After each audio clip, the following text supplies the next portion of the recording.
नमस्कार, मैं रचना शर्मा चढ़ती गला टाइम टीवी देख रहे सभी दर्शकों का स्वागत करती हूं। आप देख रहे हैं उत्तर प्रदेश के विशेष समाचार।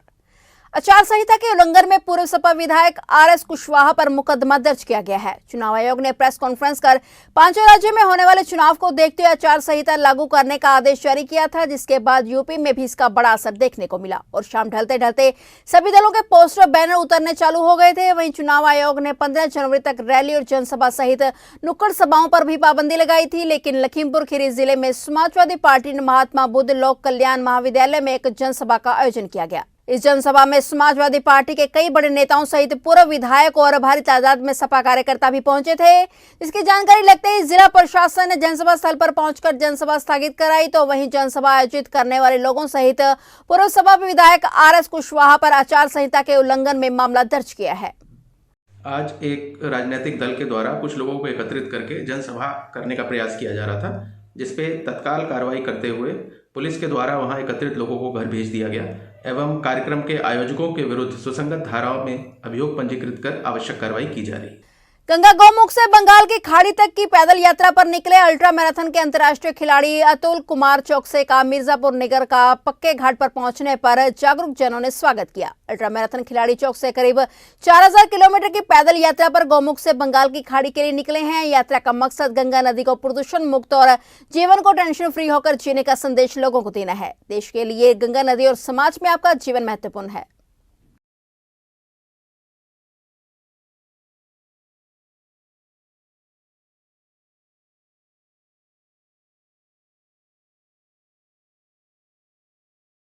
जैसे कि मैंने अभी सभी को बताया कि मैं पेशे से कंप्यूटर टीचर हूं और साथ में एक अंतर्राष्ट्रीय खिलाड़ी हूं। मेरे खेल को अल्ट्रा मैराथन बोलते हैं। अल्ट्रा मैराथन एक ऐसा खेल होता है जिसमें 100 किलोमीटर के ऊपर दौड़ना पड़ता है। उसमें मैंने 35 इंटरनेशनल इवेंट्स करे हैं और 71 नेशनल इवेंट्स करे हैं, जिसमें मैंने सहारा रेगिस्तान अफ्रीका में भी तिरंगा लहराया है और थार मरुस्थल को अपने कदमों से पार किया है। हिमालय में मैंने सियाचिन के पास नुब्रा वैली से लेह लद्दाख दौड़ा है। फिलहाल मैं ये जर्नी के बारे में बताना चाहूँगा। मैं अपने कदमों से गौमुख से पैदल चलते चलते पूरे उत्तराखंड को पार करते हुए उत्तर प्रदेश के अभी मिर्ज़ापुर में पहुंचा हूं। लगभग 1650 किलोमीटर का सफ़र तय किया है अपने कदमों से और ये 150 किलो लगेज के साथ। भारत निर्वाचन आयोग द्वारा विधानसभा निर्वाचन की घोषणा कर दी गई है, जिसको लेकर हमीरपुर प्रशासन ने तैयारियां शुरू कर दी हैं। आचार संहिता लगते ही जिला प्रशासन ने होर्डिंग, पोस्टर और वॉल पेंटिंग हटाना शुरू कर दिए हैं। आदर्श आचार संहिता के पालन को लेकर डीएम ने पीसी कर विस्तृत रूप से निर्वाचन आयोग के नियमों की जानकारी दी।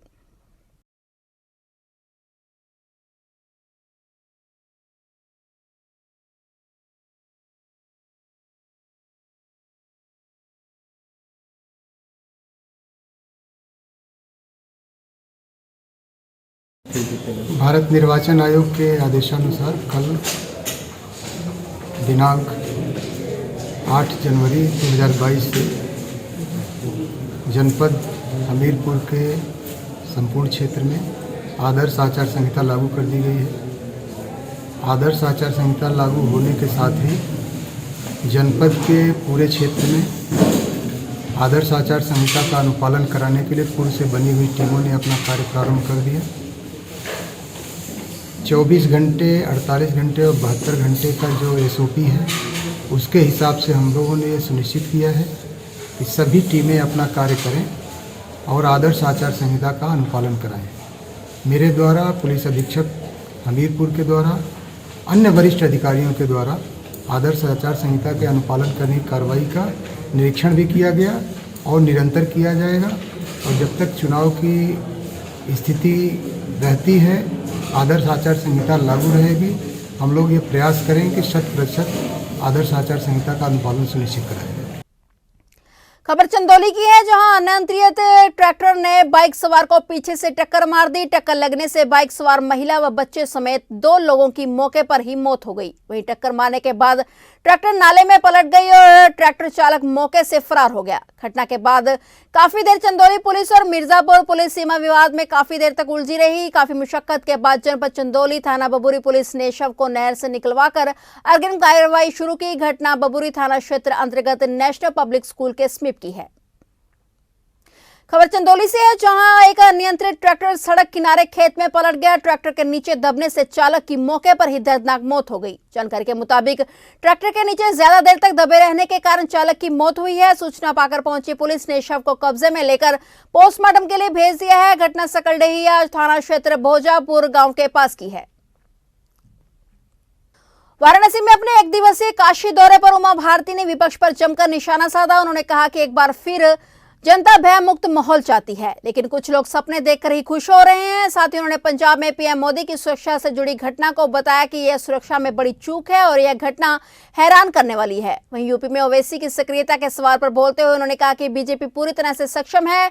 जवाब देने में बीजेपी ने हर वर्ग का ध्यान दिया है। यूपी में फिर से प्रचंड बहुमत से बीजेपी की सरकार बनेगी। तैयारियां हैं यूपी में लेकर आप लोग भारतीय जनता पार्टी का कार्यकर्ता सेना के सिपाही की तरह होता है। हम हमेशा हर चुनौती का सामना करने को तैयार रहते हैं। तो हम लोग पूरे प्रदेश के पार्टी के कार्यकर्ता इस चुनौती का सामना करने के लिए पहले से ही तैयार हैं। अच्छा, अब तो लोगों के सपने में भी आने लगे हैं कि कृष्ण भगवान कह रहे हैं कि सरकार तो आप ही बनाएंगे।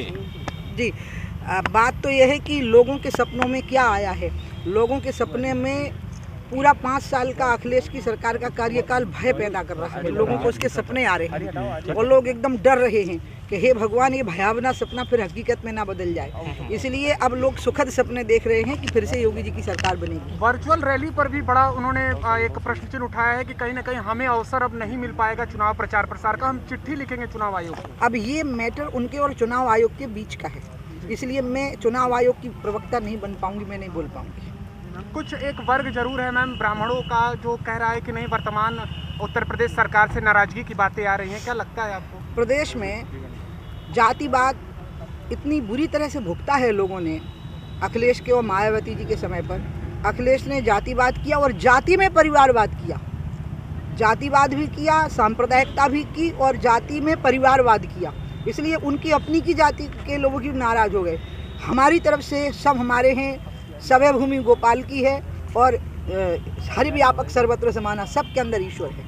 मैम एक वीडियो आज भीड़भाड़ वाले इलाके मार्कंडेश्वर तिराहे पर उस समय भीड़ में अफरा तफरी मच गई जब एक टीवी चैनल के चौराहा चर्चा में सपा और भाजपा के कार्यकर्ता आपस में भिड़ गए। इस दौरान गाली गलौज और हाथापाई की नौबत बनी देख दोनों दलों के कुछ वरिष्ठ नेताओं ने बीच में पड़कर किसी तरह मामला शांत करवाया। यह स्थिति उस समय बनी जब टोंटी चोर, विधायक चोर जैसे जुमले हवा में उछले और दोनों दलों के कार्यकर्ता उत्तेजित हो गए।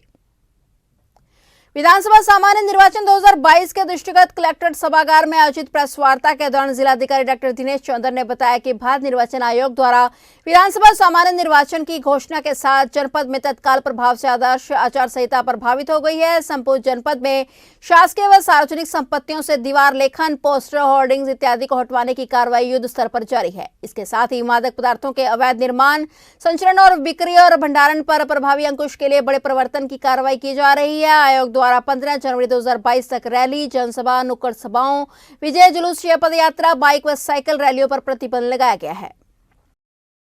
जनवरी 2022 को चुनाव के संबंध में अधिसूचना निर्गत कर दी है और अधिसूचना के निर्गत होने के तत्पश्चात ही उत्तर प्रदेश में और विशेष रूप से बहराइच की 7 विधानसभा निर्वाचन क्षेत्र में आदर्श आचार संहिता प्रभावी है। मुझे आप सबको बताते हुए हर्ष है कि आदर्श आचार संहिता के प्रभावी होने के तत्पश्चात हमारे अधिकारियों ने पूरी निष्ठा से कार्य करते हुए उसका अनुपालन सुनिश्चित किया है। मैं आपके सम्मुख ऐसे विषय जो तत्काल प्रभाव से आदर्श आचार संहिता लागू होने के बाद एक्शन में लिए जाते हैं उसके संबंध में आपको संक्षेप में बताऊंगा और उसकी कॉपी भी आपको मैं दे दूंगा।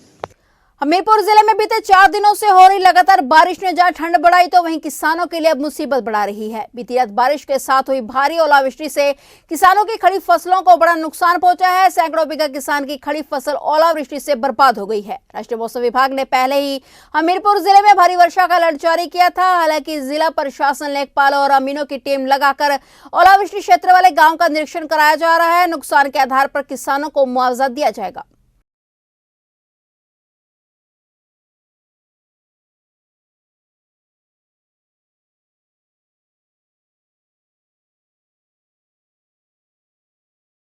ये आप लोग अवगत ही हैं कि विगत 3 दिन से वर्षा चल रही है, विशेष करके हमीरपुर और आसपास के क्षेत्रों में 3 दिन से ठीक ठाक वर्षा हो गई है और रात में कहीं कहीं ओले पड़ने की, विशेष रूप से राठ में और सरीला क्षेत्र में सूचना मिली है। मैंने तहसील के उप जिलाधिकारी और तहसीलदारों को ये निर्देशित कर दिया कि लेखपालों की और कानूनगों की टीम लगा के जिन गाँव में भी ओलावृष्टि की सूचना मिली वहाँ का सर्वे कराया और जो भी हमारे दैवीय आपदा के संबंध में राहत की व्यवस्था है, अगर आवश्यकता है तो उसको सुनिश्चित कराएंगे।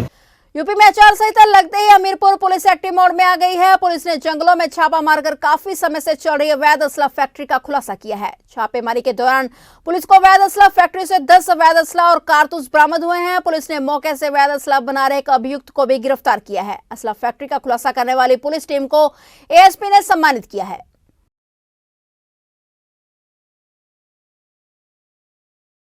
बरामदगी हुई तो देखिए, ये अभियुक्त जो है जगवान यादव इसका नाम है और पूर्व में भी इसकी आपराधिक इतिहास रहा है। ये हत्या का भी अभियुक्त रहा है और प्लस इसके साथ इसने जो है अवैध शस्त्र के साथ भी पकड़ा गया था।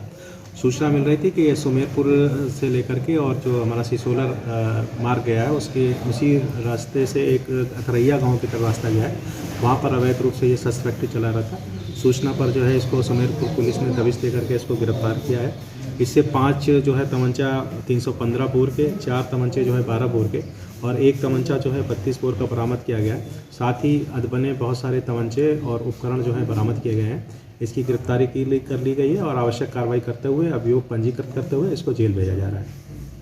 क्या सर इन तमंचों का चुनाव में उपयोग करने वाले भी क्या लोग? देखिए, निश्चित रूप से, क्योंकि आप सभी को पता है कि निकट भविष्य में चुनाव होने वाले हैं और ऐसी चुनावी जो है स्थिति में इन सब चीज़ों का प्रयोग बढ़ने की आशंका रहती है। इसी पे जो है मुखबिर से हम लोगों को सूचना मिली थी और तभी से लेकर के हम लोगों ने इसको गिरफ्तार कर लिया और इसका दुरुपयोग होने से पहले ही हम लोगों ने इसे रोक दिया। पकड़ने वाली टीम को क्या कुछ इनाम दिया गया? आज पुलिस अधीक्षक महोदय द्वारा इन लोगों को पुरस्कार की घोषणा की जाएगी। मिर्जापुर अहरोरा पुलिस ने टाटा सुमो में लदे 57 किलो 600 ग्राम अवैध गांजा के साथ 2 अभियुक्तों को गिरफ्तार किया है। पकड़े गए व्यक्ति का नाम विनय कुमार शर्मा पुत्र जवाहरलाल शर्मा निवासी रजवाड़ा थाना सुखपुरा जनपद बलिया। वहीं दूसरे अभियुक्त का नाम संजय सानी पुत्र बैजना सानी निवासी कोहनवा थाना दरियापुर जनपद छपरा बिहार बताया गया है। वहीं पुलिस की कड़ी पूछताछ पर अपराधियों ने बताया कि वाहन की बॉडी गेट में तथा प्लास्टिक के डेस्क बोर्ड में अवैध गांजा छुपाया गया है। गिरफ्तार दोनों अभियुक्तों द्वारा यह भी बताया गया कि उन्हें मालिक द्वारा सिम कार्ड सहित मोबाइल उपलब्ध कराया गया है तथा मालिक द्वारा कॉल करके वाहन को कहां ले जाना है बताया गया।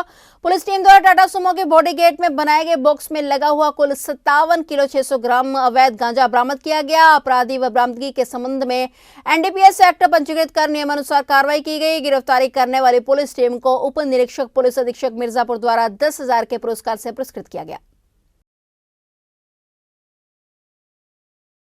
कि सोनबरसा नहर पौनी बैरियर की तरफ से एक गाड़ी में कुछ लोग गांजा लेके आ रहे। इसी पर सघन चेकिंग की गई। चेकिंग के दौरान एक गाड़ी छत्तीसगढ़ नंबर की CG 08K 0797 आती हुई दिखाई दी, जिसमें 2 व्यक्ति बैठे हुए थे। उन व्यक्तियों को से पूछताछ की गई और जानकारी की गई तो उन्होंने बताया कि इस गाड़ी में गांजा है जो कि 57 किलो और 800 ग्राम गांजा है और ये लोग इसको छत्तीसगढ़ से लेके आ रहे थे। और जो दोनों अभियुक्त हैं उनके नाम है विजय कुमार शर्मा पुत्र जवाहरलाल शर्मा निवासी रजवाड़ थाना सुखपुरा जनपद बलिया उत्तर प्रदेश और संजय सानी पुत्र बैजनाथ सानी निवासी कोनहवा थाना दरियापुर जनपद छपरा बिहार। ये छत्तीसगढ़ से इस गांजे को लेके आ रहे थे और ये जौनपुर इसको लेके जा रहे थे। चित्रकूट जिले में लगातार हो रही बेमौसम बारिश के कारण ओलावृष्टि किसानों के लिए मुसीबत बनी हुई है। ओलावृष्टि से मसूर, चना व अरहर की फसल चौपट हो गई है। किसानों के ऊपर फिर से कुदरत की मार पड़ी है।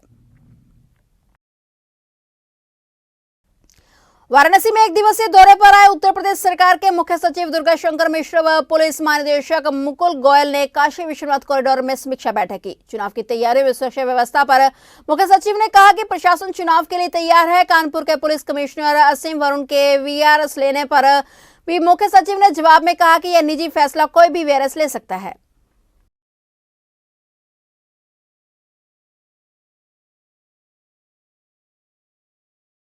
नंबर बहुत कम है। इनफैक्ट जो लोग हॉस्पिटल में भी गए हुए हैं वो लोग गए हुए हैं जिनको और कोई कारण है, तो इससे कोई घबराने की बात नहीं है। लेकिन मैं सारे लोगों से अपील करूंगा कि जिन किसी लोगों ने वैक्सीनेशन नहीं कराया है 100% अपना first dose second dose vaccination करा लें। और जो हमारी जो सेंसिटिव जो लोग हैं जिनको किसी प्रकार की कोमॉर्बिडिटी है या जिनको अलाउ किया गया बूस्टर डोज अलाउ किया उन लोगों को कर दें। बाकी हमारे इलेक्शन ड्यूटी जितने लोग हैं जितने हमारे फ्रंट लाइन वर्कर्स हैं उन सबको जो अलाउ किया गया उनका भी प्रोसेस स्टार्ट हो गया। बीजेपी के कमिश्नर ने जिस तरह से वीआरएस लिया है, ऐसे अधिकारियों की कमी क्या उत्तर प्रदेश सरकार को करने वाली है?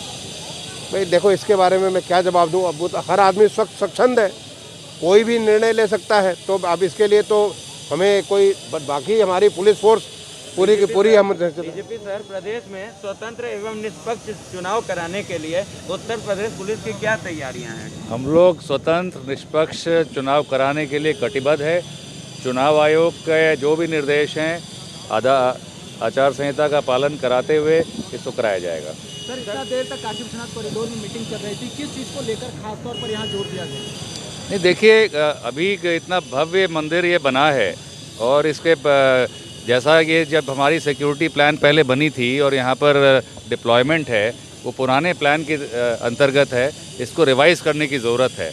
इसके लिए एक सीपी और अच्छा इसमें एक लोकल पुलिस के अलावा सीआरपीएफ भी इन्वॉल्व है और हमारा सिक्योरिटी डिपार्टमेंट भी इन्वॉल्व है, तो सब पीएसी भी लगी है। तो एक फिर से एक इस प्लान को एक तरह से रिवाइज करने की ज़रूरत है। इसी के बारे में हम लोग आए थे और कमिश्नर साहब को हम लोगों ने यही हिदायत दी है, सो करेंगे।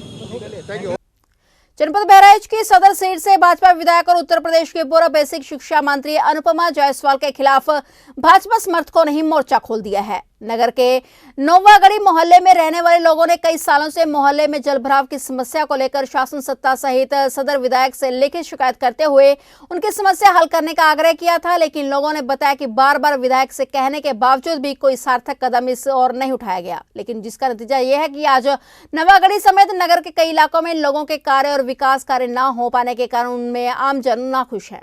इसके बारे में कहना यह कि हम लोग तो भाई भाजपा को वोटर है, हमेशा वोट करते थे, लेकिन अब जब हमारी कोई समस्या सुनी नहीं जा रही है तो मतदान करने क्या मतलब है। तो मोहल्ले वालों ने सब लोग मिल के निर्णय लिया कि अब मतदान इस बार नहीं किया जाएगा, किसी पक्ष में किसी पार्टी के पक्ष में कोई मतदान नहीं किया जाएगा, पूरा विरोध किया जाएगा।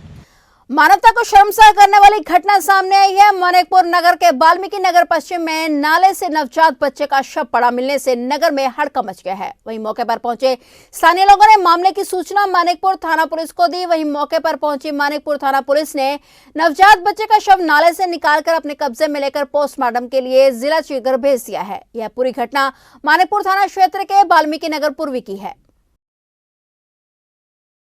ये भैया जो बच्चे का शव मिला है, ये तो कैसी क्या घटना हुई, कौन फेंक गया, कुछ पता चला? ये भैया रात में फेंक गए थे, सुबह पहर देखे हैं तो आदमी लोग बागा रहे हैं, देख रहे हैं। बच्चा कितने महीने का होगा ये लगभग? बच्चा लमसम वही 7-8 महीने का होगा। तो क्या अभी तक इसकी पहचान नहीं हो पाई, कौन फेंक गया है कौन नहीं? पहचान नहीं हुई है। ये पूरा मामला कहाँ का है? अब मामला यही ईदगाह है, ये कब्रिस्तान है, कब्रिस्तान के बगल से है। तो इसकी सूचना दी आप लोगों ने कहीं? सूचना व्हाट्सएप में फोटो से खींचे हैं तो हाँ पहुँच गए, थाने पहुँच गए। क्या नाम है आपका? धन्यवाद। डेरापुर थाना क्षेत्र के हतुमा गांव के बाहर फार्म में देर रात युवक की पीट-पीटकर हत्या कर दी गई। युवक की हत्या से क्षेत्र में सनसनी फैल गई। वहीं परिजनों में कोहराम मच गया। परिजनों ने फार्म मालिक सहित 3 लोगों पर हत्या करने के आरोप लगाए हैं। मौके पर पहुंची पुलिस ने शव को पोस्टमार्टम के लिए भेजते हुए कार्रवाई शुरू कर दी है। हम माता जी को लेके आए अस्पताल से, हाईलाइट में यहाँ 10 दिन से भर्ती है जी। हम वहाँ से आए, हम अपनी माता जी को अपने घर लाए जी। हम कल ले आए, आज रात में घटना हो गई जी। तो 12:13 पे हमारे पास आवाज आई जी कि लल्ली घर से बाहर आओ जी। तो जब हम कपड़ा उतारे पड़े थे, हम जैसे भागे तैसे हमारी बीवी बोली, कान लगे तुम बगैर सूचना कैसे भाग खड़े भाई, पहले पहचान तो लो किसने आवाज दी किसने नहीं दी। लगभग कितने बजे आपको आवाज मिली थी? 12:13 थे उस समय जी। तो हम वहीं पर अपनी रजाई ओढ़ के फिर पड़ रहे, हमने की बात मानना जरूरी है जी। इसके बाद करीबन 30 मिनट बाद जी गांव के 2-3 लोग आए जो पहचान कहते, उनने आवाज़ दी, बोले जल्दी चलो फार्म पे झगड़ा हो गया, पप्पू बहुत ज़्यादा चुटा गए हैं। अच्छा, झगड़ा किससे हुआ था? झगड़ा सर हमें कुछ मालूम नहीं, ये केवल हमें ये बताया कि फार्म पे झगड़ा हुआ है जी। तो जिस समय हम घर के बाहर गए, हम फार्म पर पहुँचे तो कुल्हाड़ियों के निशान हम देखकर हम घबरा गए, आँखी बेचा, सब बुरी तरीके से कुचला कर दिया जी। मर्डर वहाँ हो चुका था जी। हम किसी बात को हम बोल ना सके। पुलिस ने अपना जो मर्जी चाहा और मालिक ने, फार्म वाले ने भैया, उसने अपनी पुलिस को सूचना करके बॉडी को उठवा के वहाँ भेज दिया। बॉडी मतलब आपको नहीं मिली? बॉडी हमको नहीं मिली। हमें केवल इतना देखने को मिला कि ये बहुत गंभीर हालत में चुटाना, भेजा अलग है, आँख अलग है, बहुत बुरी तरीके से गंभीर था जी। तो जब हमने देखा, हमसे कहा कान लगे इस पर फ़ोन करे, दस्तखत करिए, मोबाइल नंबर दीजिए, तो हमने सर मोबाइल नंबर तो दे दिया जी, लेकिन हमने साइन नहीं करे। हमने जब तक हमारे कोई घर का कोई गार्जियन, मेरे रिश्ते नातेदार भी बहुत लोग बाकी हैं, जब सारे लोग इकट्ठे हो जाएंगे, हम बगैर परामर्श के कोई हम दस्तखत, कोई हम आपके जो है वो नहीं कर सकते। मतलब आपसे उन्होंने पूछा भी नहीं और डेड बॉडी ले गए? हाँ, ले गए। लगभग कब से काम कर रहे थे वहाँ पर? इनको हो गया करीबन 1.5 साल हो गया। अच्छा। हाँ। पहले कोई से पुरानी कोई रंजिश? कोई रंजिश नहीं सर।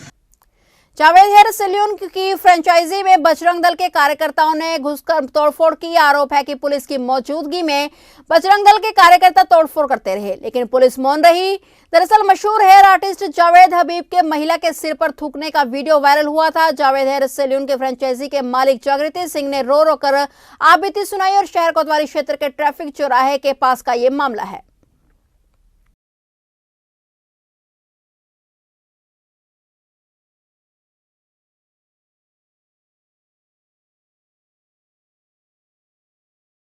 ये बजरंग दल के लोग थे, मैं नहीं थी, हम दोनों में से कोई नहीं थी। सर्विस चल रहा था, मेरे एम्प्लॉय लोग थे, उन्हें अंदर घुस गए 30-35 लोग। अचानक से घुस करके मेरे एम्प्लॉय को धक्का दे करके चीज़ों को पटक के बाहर कर दिया है और बाहर जा करके ताला लगवा दिया। बोला ये सैलून नहीं चलने देंगे। ऊपर जा करके हमारा लाइट वगैरह तोड़ दिया, हमारा सब कुछ तोड़ दिया, नहीं चलने देंगे। एक वीडियो के आधार पर कि जावेद सर ने किसी हिंदू महिला के ऊपर थूका है, तो वो अगर इस महिला के लिए आंदोलन कर रहे हैं तो हम महिलाएं नहीं दिख रही हमें। मैंने बहुत मेहनत से ये सैलून।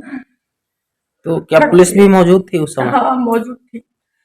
उनका यही कहना था कि उनने सबका जान बख्श दिया है और चीजें और भी गंदी नहीं करी, या जो भी वो लोग करते हो, जो भी उनका काम हो, क्योंकि हम लोग हिंदू हैं, नहीं तो वो इस पे और भी ज्यादा सख्त रूप से पेश आते जो भी करते हो।